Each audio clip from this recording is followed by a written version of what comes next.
Good morning, everybody. Thank you for coming.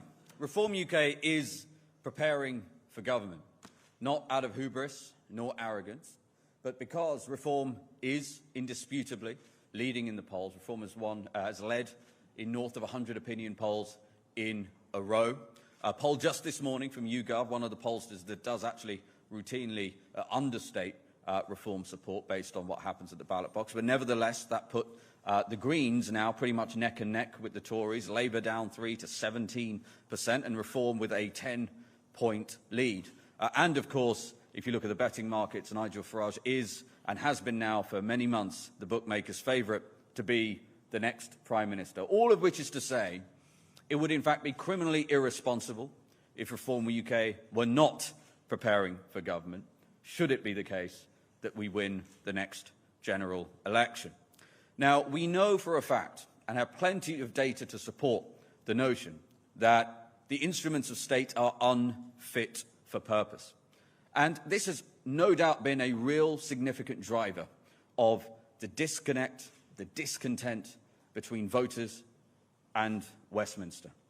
The learned helplessness that has built up election after election. You know, voters vote for the blue team time and again, and they get the opposite of what they voted for. And frankly, based on a year of Labour government already, we don't need 14 years, we already have a conclusion. You vote for the red team and you get exactly the same thing, just faster. So we know that there is a real problem inside the machinery of state. We already have some ideas about how we're going to address that. But this work, while it has started and it's in full flow, has much more to go, most likely several years to go, and we are going to need help. One of the interesting things that I saw this morning was a chart in The Economist, which showed, for example, just to put some meat on the bone of what I just said, we have a black hole. We keep hearing about these black holes in public finances, and there seems to be an endless supply of hard-earned taxpayer money that seems to go into state apparatus. Yet there was a chart in The Economist that laid bare a massive challenge for this country, which was, since 1997, productivity in the private sector is up about 45%. Now, that's still a lot less than, say, the United States of America. The productivity growth in this country basically stalled after the great financial crisis, but 45%. Productivity growth in the public sector is essentially zero in that time. And that is despite, think about what's happened since 1997, the advent of the internet, automation, AI now. So, and that chart does not even do justice to the catastrophe of this situation. Because, for example, if it was a business, the asset that's doing really well generally gets more capital, and the asset that's doing really badly gets less. It is the opposite in politics, right? So we have to ask ourselves serious questions about why so much of the state is underperforming so catastrophically. And I'll leave you with this.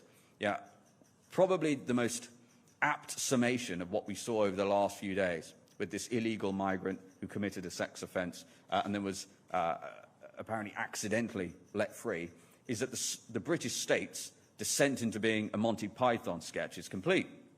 And if anyone has any doubt that Britain is broken and that Britain needs reform, one need look no further than that. So with that, I'm going to hand over to the main man today, Danny Kruger.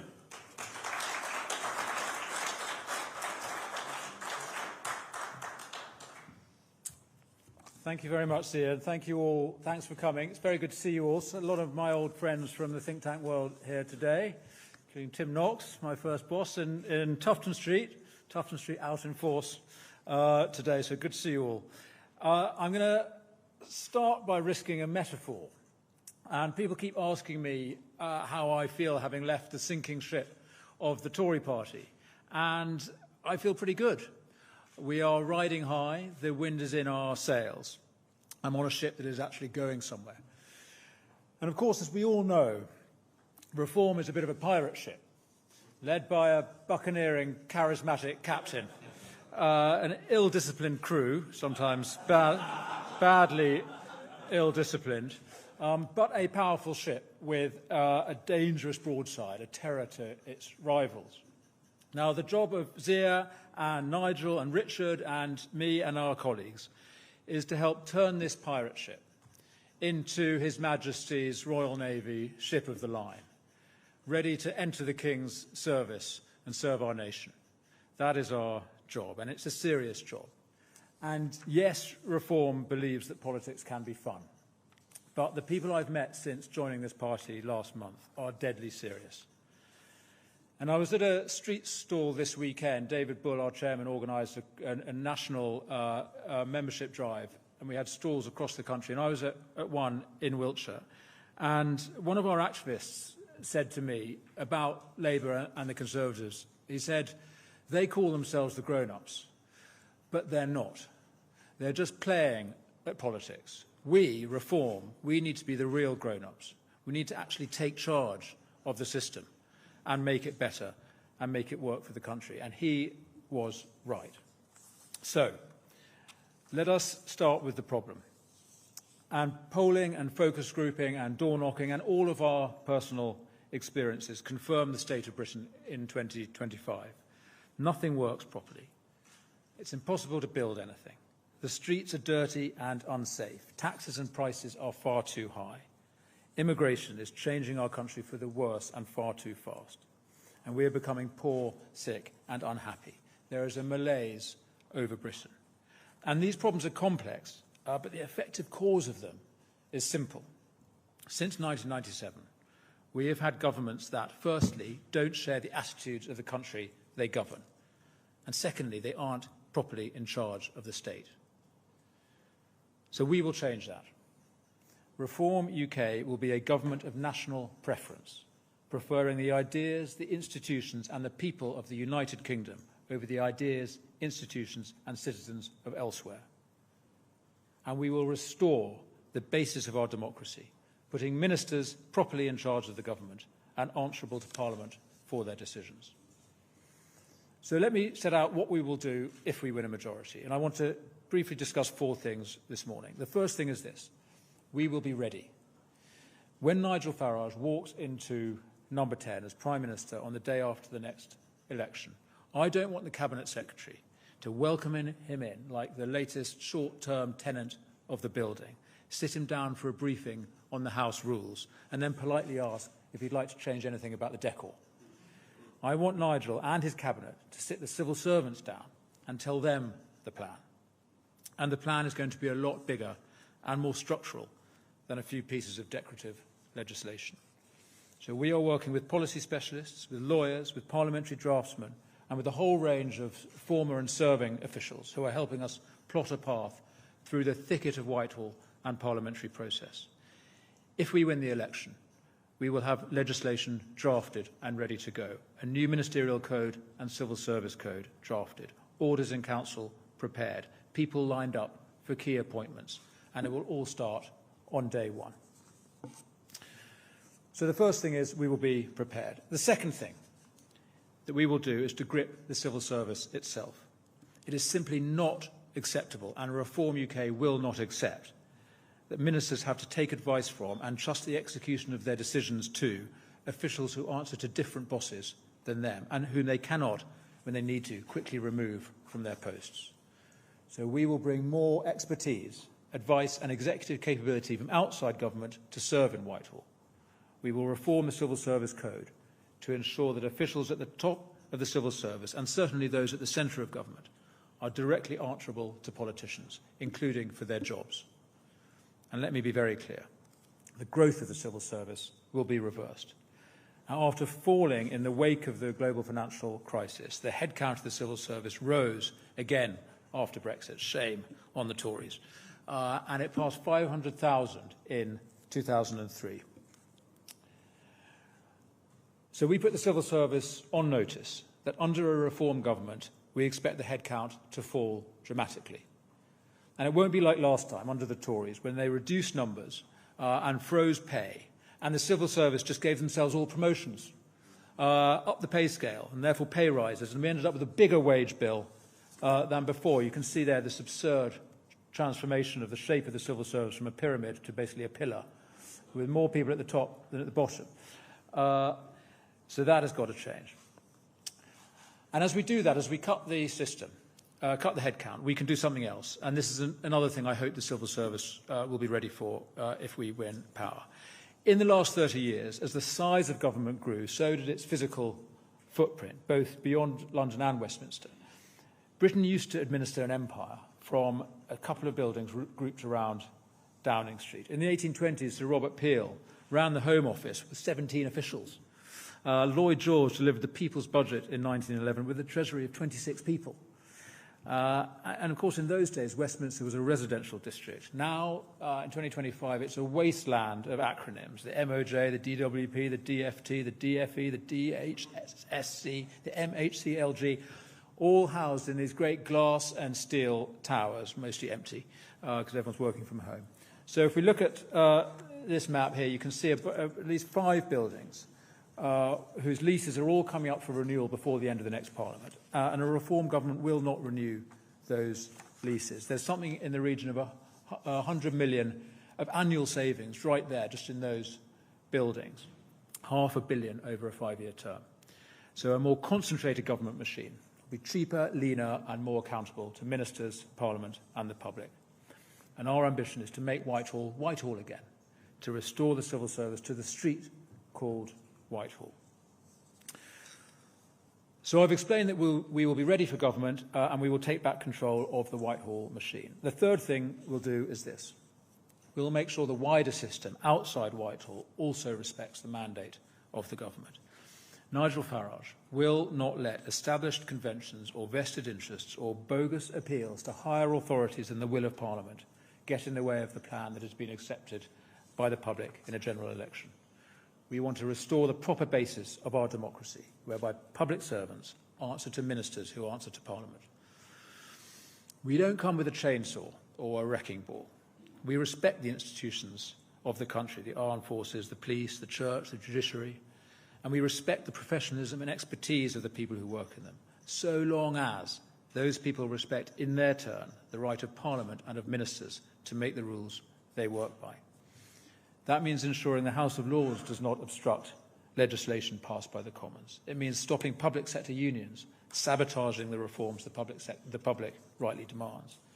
And it means exiting international legal conventions and changing the rules on judicial review that allow judges to countermand the decisions of the government. The price of judicial independence is that the courts should be genuinely non-political, without the power to apply their own notions of what the law should be, let alone to block or reverse decisions rightly made by the government. That is the real rule of law, the independent application of laws made by Parliament. So to recap, we will be ready for government, we will grip the Whitehall machine, and we won't let the wider system stop us. And this is my fourth and final point. The institution we respect the most is our sovereign Parliament. International law and the civil service and the quangocracy and the trades unions, they are not there to second-guess the government. But Parliament is. Now, Reform UK is not best pleased with the current Parliament. Yet, what was Brexit for? What are our elections for, if not to establish and empower our sovereign Parliament? Reform UK will restore parliamentary government. That means using its existing powers, as Nigel suggested we do yesterday, to set up a proper parliamentary commission to look at the grooming gangs. And it means restoring the role of Parliament as the proper legislative body of the country. Our immediate priorities require legislation that, backed by our election mandate, we will pass as fast as we can. But alongside this rightful urgency, we will reform Parliament to ensure it does its proper job to scrutinise bills and hold the government to account on behalf of the public. Let me finish with a call to action. We need help now as we prepare for government. Zia, Yusuf, and my parliamentary colleagues and I are setting up a series of advisory groups and sounding boards to gather insights into how things work and how they need to change. I'm publishing a blog today setting out what I've been saying in greater detail. If you feel you can contribute publicly or privately, please get in touch with us, because I can't stress enough the weight of responsibility, the importance of the mission that Nigel, Zia, Richard and the rest of us have taken on. The fundamental reason that people are increasingly backing reform is because they believe us when we say we will bring change. In 2016 with Brexit and 2019 with Boris Johnson, people voted for change but they got chaos and stasis, crisis and drift. The current government came into office promising change, but everything has carried on as before, indeed worse. And I'm not sure our democracy can stand another government promising change and delivering failure. I know Nigel Farage is determined to be different, but to help him be the Prime Minister the country so badly needs him to be, we need the country's help. So if you want to help get the pirate ship reform transformed into HMS reform, ready to govern, then please join us. Step up, step forward, get involved. Britain needs reform, and reform needs you. Thank you very much.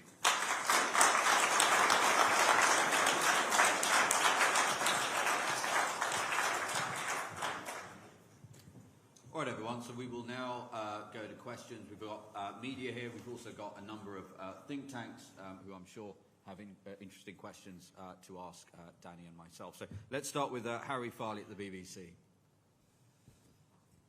Thank you very much, Harry Farley from the BBC. Danny Kruger, you talked about making sure the House of Lords respects the Commons. Can you set out a little bit more detail? Are you talking about House of Lords reform, wanting to limit the amount of times that peers could make amendments to government bills? Could you set out a bit more detail on that? And secondly, you were once quoted as talking about wanting the creative destruction of public services. Are you now talking about the creative destruction of the British state? Thanks, Harry. Well, on the Lords, I mean, there's a huge job of work that we want to do in a very methodical way about planning our legislative programme and then thinking about how that's going to be sequenced in terms of introduction and passage through Parliament. But yes, the principle will be, and of course, as you know, with an election mandate, the House of Lords acknowledges the will of the Commons. So we are confident that with the reforms we might have to introduce, including the creation of new peers, because obviously there's going to have to be some reform Lords created. And we'd like the Prime Minister to get on with that, actually, and start doing that in this Parliament to reflect the reality of public opinion. But we're confident that with the Salisbury Convention, also with the judicious use of the Parliament Act as necessary, and with the recognition that ultimately the Lords are secondary to the Commons, we're confident we'll get our programme through. Yes, so creative destruction 20 years ago this year, I think, blame Tim Knox, who was at the CPS, leading the CPS at the time, where I made that advised remark. I mean, speaking seriously, we do need Schumpeter, who's responsible for that concept of transformation, which includes some institutions falling away as new ones grow, and that is indeed what is needed on a quite a programmatic scale. But I do want to emphasise our mission is to be as well, we're trying to restore the government. We're not here with a wrecking ball. We're not Leninists. We don't want to wreck the British state. We actually want to make it work. We want to make it functional. But there is going to be quite radical change. So that's the balance we're going to strike. Cool. Let's go to Jasmine at ITV News. Mike, over here. Thank you. Jasmine Cameron-Chaleshi, ITV News. Just on today's announcement, yesterday 5 Reform councillors in Kent were expelled from the party for, quote, bringing it into disrepute. What do you say to critics who question how the party can bring about civil service reform in government while it appears to be struggling on a local level? And just to you, Mr Krueger, since joining the party last month, your colleague has been embroiled in a racism row. There's concerns about the running of reform-led councils. Do you think you might have made the right decision in defecting? Are you proud to be part of the party? Thank you. So on the councils, I mean, look, it's quite right for reform councils to be scrutinised. That's totally fair. I think what's interesting is that there appears to be a level of scrutiny on local government all of a sudden that certainly I've never seen in my lifetime. I'm amazed. I can't remember the idea that Labour and Tory leaders were never asked about any number of utterly shambolic councils that they have presided over. Should we talk about Thurrock, which had to go into an S114 bankruptcy process and had to then get a £600 million handout from the taxpayer as a result of, I mean, to call it shambolic mismanagement would be an understatement. Should we talk about Slough? Should we talk about Croydon, both of which had to go into bankruptcy processes? And look, voters are smart enough to know that the statutory demands placed on local councils by central government, over which I'm afraid local councillors of any stripe have no ability to change the parameters of, these are all things that do need reform. We can't do those things until we're in Westminster. Look, we make no apologies for being a party that wants to get things done. And I put it to you that if senior party representatives from the Labour Party and the Tory Party had questions about every single councillor that did something that they didn't like, these press conferences would go on all day. And I'm absolutely convinced I've done the right thing in terms of switching. I've been hugely inspired by the people I've met in Reform. This is a serious party taking its job seriously, and I'm very encouraged by that. And as Zia says, obviously any party, particularly one that's getting such scrutiny at the moment, is going to have its bad days in the media. But I actually think the story of the last couple of weeks is of continued rise in popular support.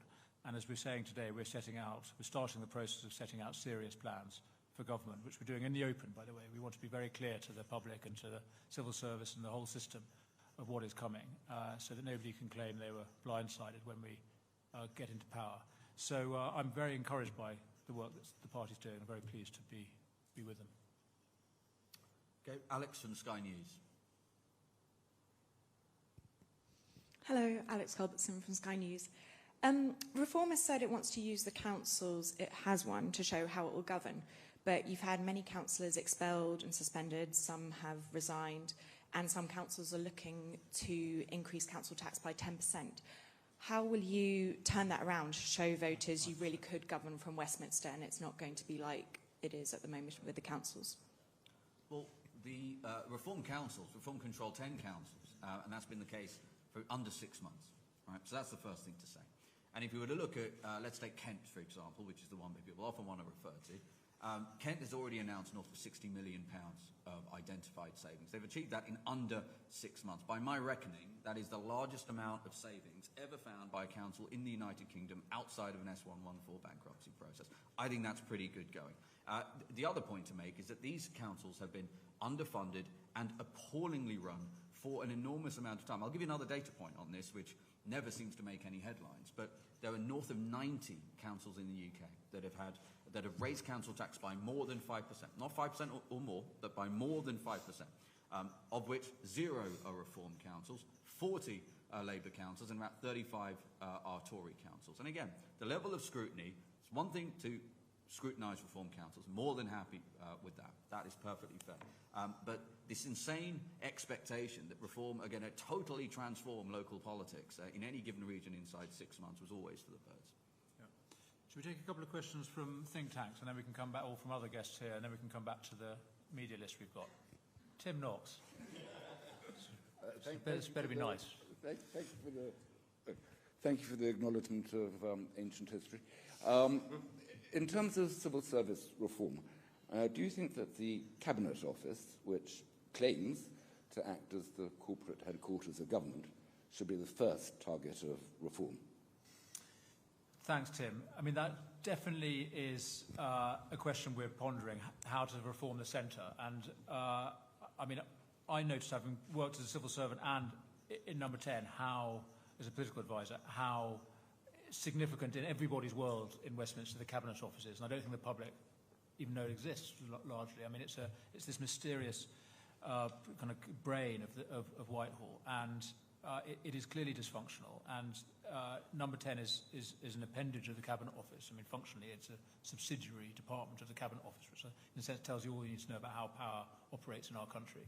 So we can't make commitments yet on that, but we're very conscious of the need to streamline the centre and essentially ensure that the reins of government are properly held by the Prime Minister.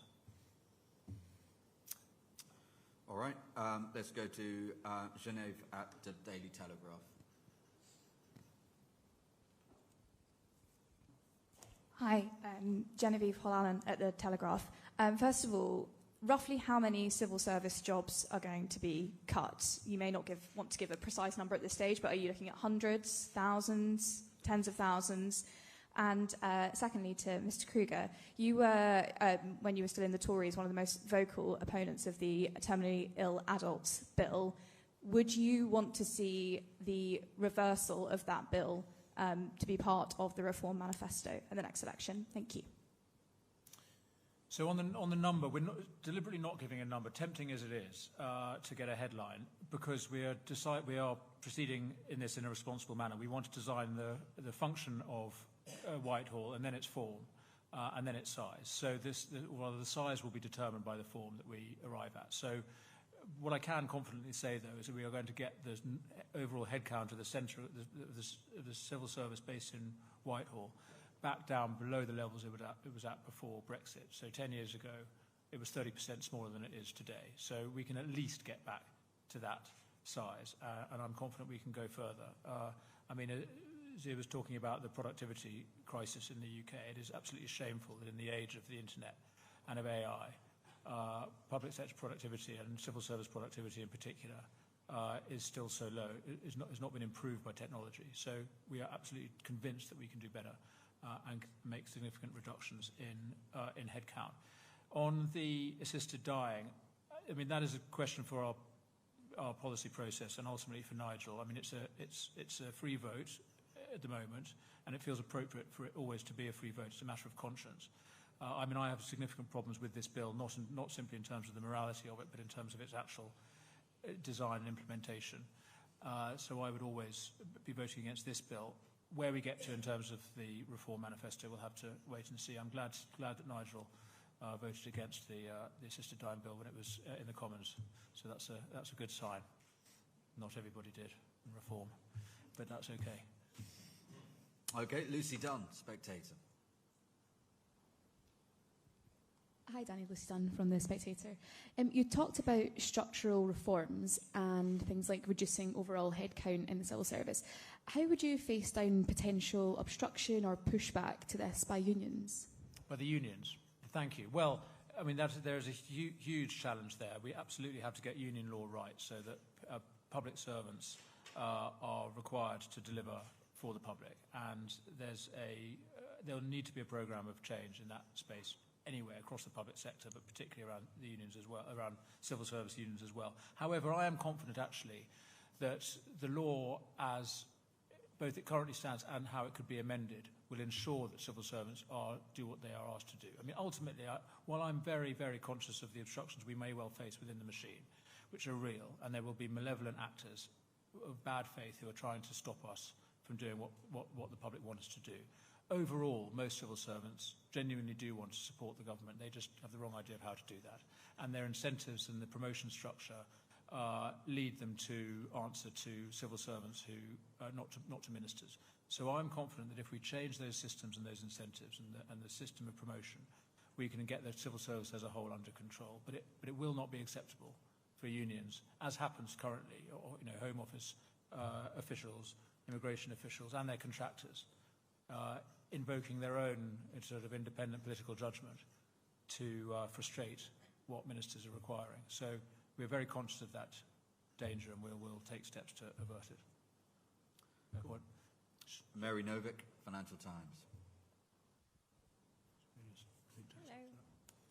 Hello. So you can clearly make some savings on people, but the real savings surely comes from stopping to do things. So what core functions should the state stop doing? That's my first question.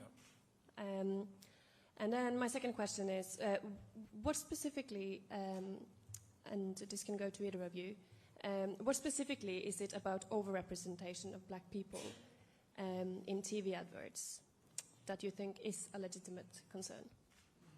So maybe just to address that last one, I mean, look, I did the Sunday media rounds and answered this question. Danny did the media rounds, a lot of media this morning. Nigel did a press conference yesterday where the majority of the questions, despite the topic of the press conference being about our proposal for the rape gang inquiry, the majority of the questions were about that. So, look, I will give this answer, and then I would ask that we stick to the topic at hand today.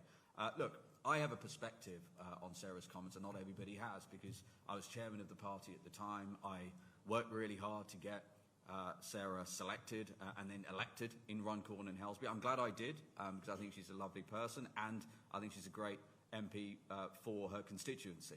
I think, as she has admitted, her words were poorly phrased, and she has apologised quite rightly for that. I think intent does matter, as Nigel has made crystal clear. Intent does matter, and I know what's in Sarah's heart, and I know she was responding, and this is a fact, she was responding to a caller. This wasn't a random outburst.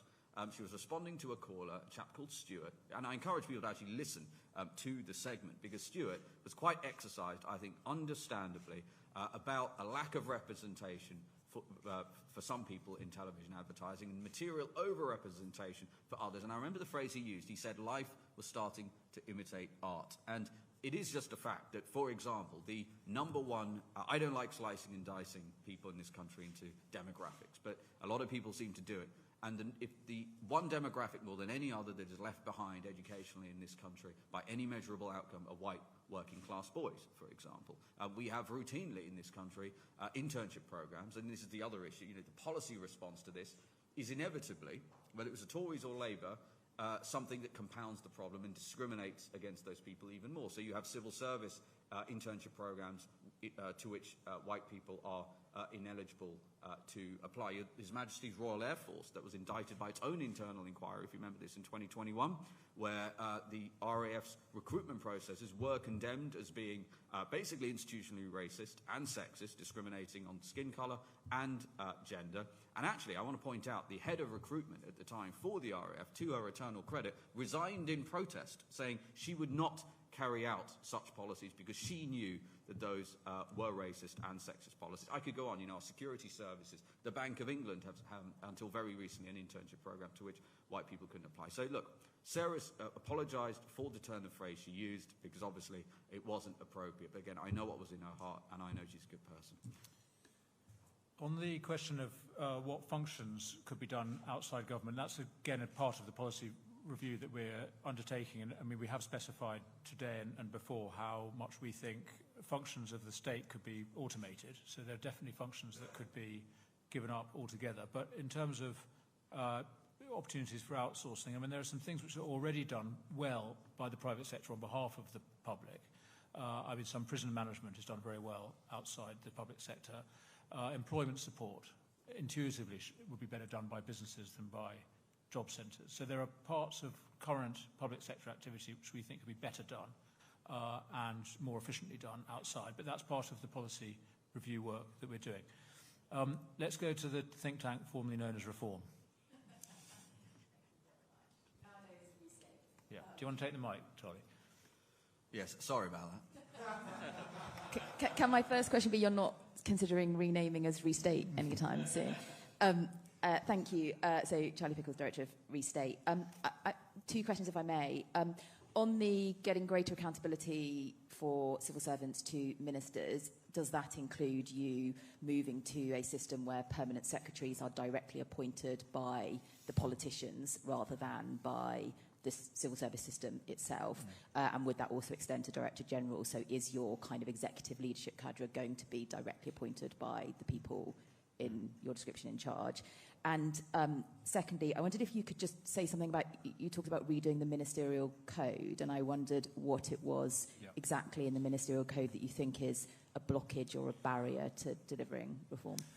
Thanks, Charlie. So on the first question, watch this space. We're working out the best way to ensure the fundamental principle, which already is the principle in theory, of course, in the civil service, is that they're answerable to ministers. I mean, nobody openly admits that we have an independent civil service that doesn't answer to the elected government, but in practice that is what we have. So we do insist that, that people who are advising ministers and who are responsible for execution should be answerable to elected politicians, and that means also having those elected politicians have the power to hire and fire. So how we exactly make this work, what will be the appropriate mix of political appointments into the system and career civil servants? And we obviously recognise the huge value of a civil servant, the professional civil service in this country. Nevertheless, we want it to be under proper political control. And then on the ministerial code, I mean, there's a glaring objection that I have to the ministerial code as adapted by this government, and particularly by Lord Harmer, is that it requires ministers to acknowledge international law in their decision-making. So that's an immediate change that we would make to liberate ministers from that obligation. And then more broadly, the civil service code, which in fact is probably the more practically significant bit of sort of government protocol that needs to change. Again, there's an international law obligation in that. All of the nonsense around, boycotting and divesting investment in Israel comes from there. The definition of impartiality is too narrow in the current civil service code. So it's defined simply as being party political, which of course they shouldn't be, but there's a whole range of other political affiliations or commitments that civil servants can have and introduce through their work, that why not have a party political label, but that is nevertheless essentially political. So, you know, the whole sort of DEI woke agenda that has infected so much of Whitehall will be in contravention of the Civil Service Code that we introduce. So socially controversial political positions will not be acceptable in the civil service. Max Kendicks. You miss, was it Noah from the Sun? What did we do here? Can't remember. I did. Hi, sorry, Max is gone, so it's Daisy Eastlake from The Times. Do you think Trump is to be emulated in taking on the machine of government? And similarly to what was asked before, do you think there's merit in an American-style system where politicians appoint the most senior officials? So on Trump, I mean, in a nutshell, yes. I mean, I think he came into government with exactly the same analysis that we have, which is that, in his case, the federal government wasn't under the control of the administration, and he has taken deliberate steps to bring it back under control. I mean, the actual individual aspects of his program, obviously, are particular to the US, not to us. Nor do I think we would emulate his style. I mean, I don't know if Nigel plans to be signing executive orders on day one and flinging the pen into a stadium of his supporters. He may. But I think stylistically we'll be more British about it. Nor, by the way, do we want to emulate the sort of the chainsaw analogy of having Millet. Nevertheless, we are very serious about making profoundly deep structural change to the system. And yes, the analysis of the analogy of the US is legitimate. And in your question about appointments, well, as I've said, I think the critical thing is that whether they are career professional civil servants or they're political appointees, whoever is responsible for providing advice and execution on behalf of government should properly answer to the government that's in post. Noah Hoffman from The Sun. Thank you, Noah Hoffman from The Sun. Zia, when you opened this press conference, you said that the Epping migrant was apparently mistakenly released. Do you think there is more to this story, or could you explain what you meant by apparently? And Danny Kruger, your past comments about children being raised by gay and lesbian parents have upset and disturbed a lot of people in the LGBT community. Can you just set out what your position is on children being raised in gay and lesbian households and on gay marriage more widely? Thank you. Yeah, so look, with regards to the Epping migrant situation, in some ways I was trying to be charitable here to the state, because how on earth a man convicted of such an egregious, horrific and high-profile crime, A, could be released, and then B, by all accounts, actively trying to get in multiple times, the prison officers handing him money and pointing him in the direction of the station. I mean, at this point, I'm genuinely trying to be charitable. I want to make the point, too, because we've talked about civil service accountability. And, I did find it really striking and emblematic of our times in this country that the governor of HMP Chelmsford, the prison in question, was refusing to engage members of Parliament and stakeholders, quote, on an individual basis about that issue. What should have happened is he should have been in front of the press very quickly, taking ownership of the situation and answering questions. And we just don't have a culture of that inside this country. And that is a big reason why shambles like this keep happening. Thanks. I'm not sure what comments you mean that I've caused offence by, but my view on gay marriage and children of gay couples is it's none of my business who people live with, love, and gay parents do a brilliant job, as do many single parents. However, my strong sense is that it is best overall for children to be brought up by their two parents, living in the same home as much as possible, which is the life that most people want for themselves and their children. And I think government policy should be deliberate about trying to support couple stability and strong families. And that is the foundation of a stable and healthy society, which I think is probably the remark I made that you might be referring to. I do think it's important that government gets behind families and helps couples bring their children up as well as possible, as well as looking after their own elderly parents. So strong families are best for all generations. Should we go to Matthew Patton from Fix Britain? Thank you. I'm really struck by your ambitions with the civil service and the state generally. And I think it's also fair to say that I can't think of a single moment in our history where so much influence has been had by an organisation that in terms of its elected officials is quite small. All the focus is understandably on the civil service, but what we're going to be doing, what we're talking about doing, is giving more authority to politicians. And I wondered if you'd also thought about ministers of a reform government and how that might work, simply because many of those are going to be new to the position of Parliament and the Lords. Yeah, so look, we've already been on the record, Nigel has been on the record saying that not only would a cabinet under Nigel be smaller than it is now. I mean, look, nobody who's been in a serious decision-making meeting with 25 people in has ever seen anything productive come out of it. And during wartime, for example, in this country, the cabinets were much, much smaller because you can't make a genuinely useful decision with 25 people in the room where everybody contributes. That's the first thing. It will be smaller.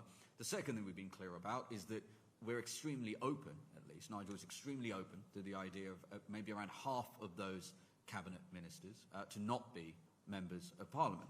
Now, that isn't because we don't have confidence in our class of MPs. We are working really hard, and we think we will have the highest caliber group of MPs, certainly in my lifetime in this country. But you know, the kind of people we are looking for, not all of them will want to run a campaign and do constituency work too. There's also the really serious question, in a competitive world, we are competing with countries like China, like America, for example, in certain ways. And you've got to ask yourself, Mr. Besson, the Treasury Secretary, isn't also doing constituency surgeries about the chlorine levels in the local swimming pool. And we have to ask ourselves, is that necessarily the best use of time for people who are holding some of the highest offices of the land? Do we want our Minister of Defence doing constituency surgeries during a time of so much potential risk of conflict with regards to Russia, Ukraine, and Europe? So these are the things that we think about. We're optimising relentlessly and unapologetically for the highest quality cabinet that we've seen in our lifetime in politics in this country. I'm confident that's what Nigel will be able to put in front of the British people prior to the next general election. And a related point is that they will be ready too. So we've talked about having our plan ready. Well, we need our people to be ready as well. And so there's going to be a programme of support for candidates and future ministers, many of whom, as Zia says, won't necessarily be standing for House of Commons. And we would appreciate help from many of the people in this room to try and support those candidates as they get ready, because we're going to have a huge job on our hands to effectively change the regime of this country. Caitlin from The Independent.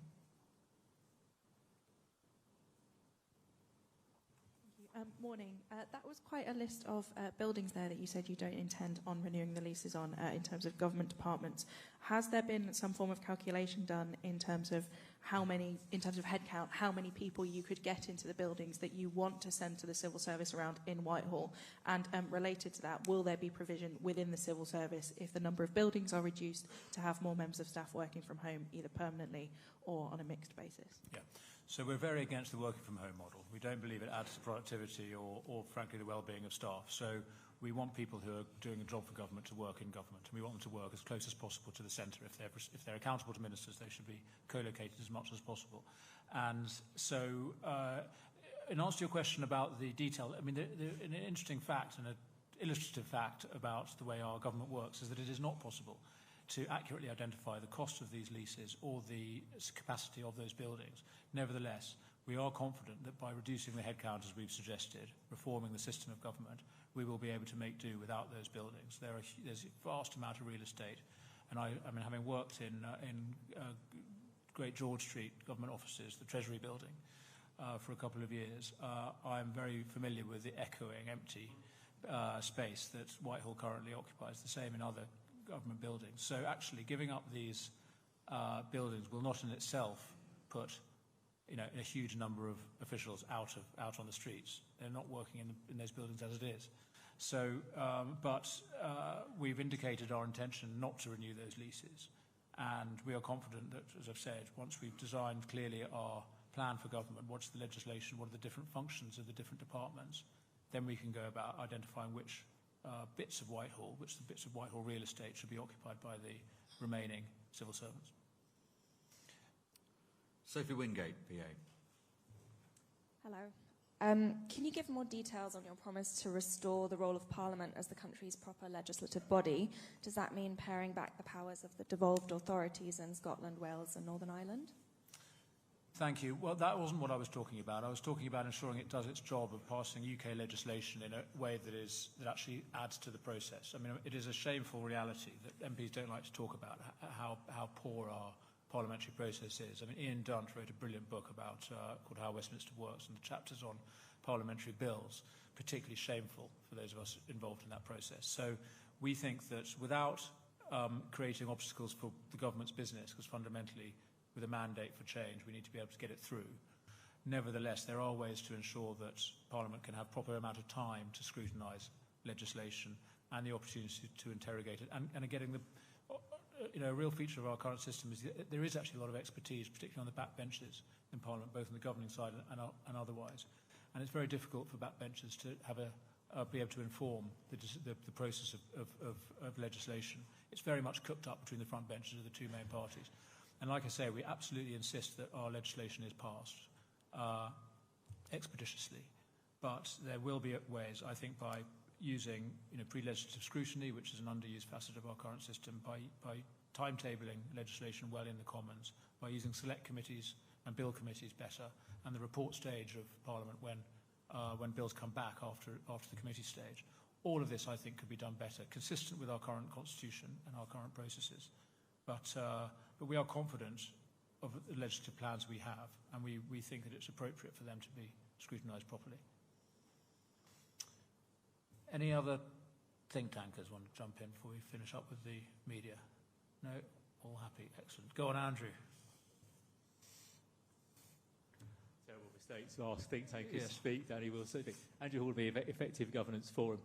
I'm just thinking, other people have sat where you've sat today from other parties making similar ambitions, squaring up to government, and those plans haven't worked over so many years. I'm just trying to think, what's the one thing that you've said today that will really make a difference?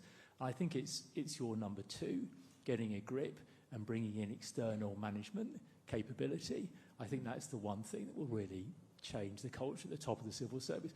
And just to ask, have you read the Nick Timothy paper on the Home Office? I haven't, no. I would just urge every single person in this room to read it. It's on his website. It's the best thing that's been written about dysfunction in government and how to solve it for many years. It's a must-read. And his core point is that the top officials think they're leaders, not managers. Yeah. And that explains so much. And it's not just the Home Office. So if your last... so just as you said, bringing in those experienced external managers, not just from business, from other sectors too, who can drive performance throughout Whitehall, I think genuinely would be one of the things that hasn't been done before and could really help you. Thank you, Andrew. Thank you very much. Okay, point taken. Let's go to Daisy Eastlake at the Times. Oh, okay. Alexander Brown, Daily Mirror.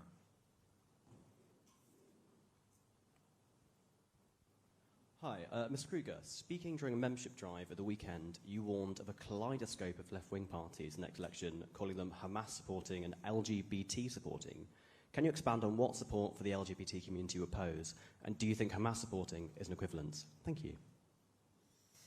Well, it's interesting. You do have a kaleidoscope of people who proclaim their belief in gay rights on one hand and then their support for Hamas on the other, or at least for the kind of Islamism in the Middle East. So, I mean, I'm pointing out the incredible incoherence of the coalition that is ranged against us. And I dread to think what would happen if there was some sort of deal after the election which ended up with that rabble in power. So that is the concern I have. And I do strongly believe that if people want actually a sensible, decent, moderate government that believes in this country and in its institutions, that wants good government, but also recognises the need for profound change, there is only one party that can offer that, and that is reform. And a vote for anybody else, I'm afraid, risks this kaleidoscope of catastrophe, which is the other side.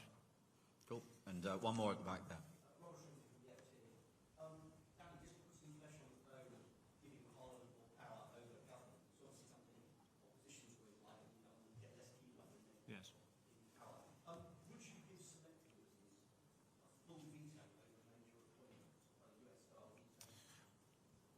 Listen, we're open to suggestions, but I doubt it, because I think we actually have the right model at the moment, whereby the executive can... sorry, we don't have the right model at the moment. We have the outlines of the right model. The Constitution is the right one. It's just been perverted by the current system. So the executive is the executive. It should be appointing its own advisors and officials, people who are responsible for execution. I don't think, personally, that the process by which the Americans have to put their appointments through the legislature would work in the UK context. I think Parliament should do its job, which is to look at legislation. Government should do its job, which is responsible for appointments. I think. Is that right, Sir? Yeah, I couldn't agree more. And, you know, as Danny said a number of times, there's obviously a big democratic deficit in this country at the moment. That's one reason why there's so much apathy, so much disillusionment in this country. And so reform is going to be clear about what we intend to do in government, what a Nigel Farage Prime Ministership would actually look like. That's why years ahead of a general election, we're already talking about preparation for government and starting to talk about a reasonable amount of detail, more of which will be flushed out in the coming months and years. And, you know, the other point about senior appointments, you know, we talk about, you know, any high-performing organisation that you could look at, if somebody is responsible for something, they also have sufficient power to hire people, fire people, write checks, you know, and procure within their budgets. One of the things that has characterised, certainly my conversations with former ministers, some of whom are good people. I mean, look, it's not like, for all of my personal disdain for the Tory party, many of the people in it, there have been obviously good people who have been Tory ministers who have gone in to the highest offices of the land and actually tried to do useful and good and productive things for the country and been totally unable to do that, unable to procure a right to check, unable to hire anyone and unable to fire anybody, hence having all of the responsibility with none of the authority, and that's what we're going to work to fix. Thank you very much, everybody. Really appreciate you coming. Thanks, Rob.